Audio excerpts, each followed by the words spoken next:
আসসালামু আলাইকুম। আজকে নিয়ে আসলাম খুব সহজে গরুর মাংস রান্না করার পদ্ধতি।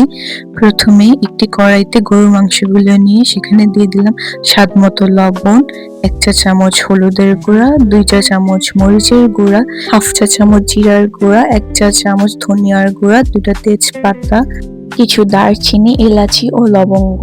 এখন দিয়ে দিলাম ১ টেবিল চামচ রসুন বাটা, ২ টেবিল চামচ আদা বাটা ও অনেকটা পরিমাণে পেঁয়াজ এবং দিয়ে দিলাম ১/২ কাপে কিছুটা পরিমাণ বেশি তেল। এখন সবগুলো ভালোভাবে মিশিয়ে নেব। এখানে পেঁয়াজটা বেশি দেওয়ার কারণ যাতে মাংসের ঝোলটা একটু ঘন হয় সেই জন্য। এই পর্যায়ে একটু ঢাকনা দিয়ে ঢেকে চুলাটা জ্বালিয়ে দিলাম।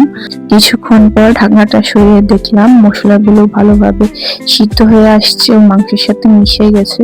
এছাড়া মাংস থেকে অনেকটা তেলও বের হয়েছে। এখন আবার একটু নেড়ে চেড়ে এর মধ্যে আলুগুলো দিয়ে দেব।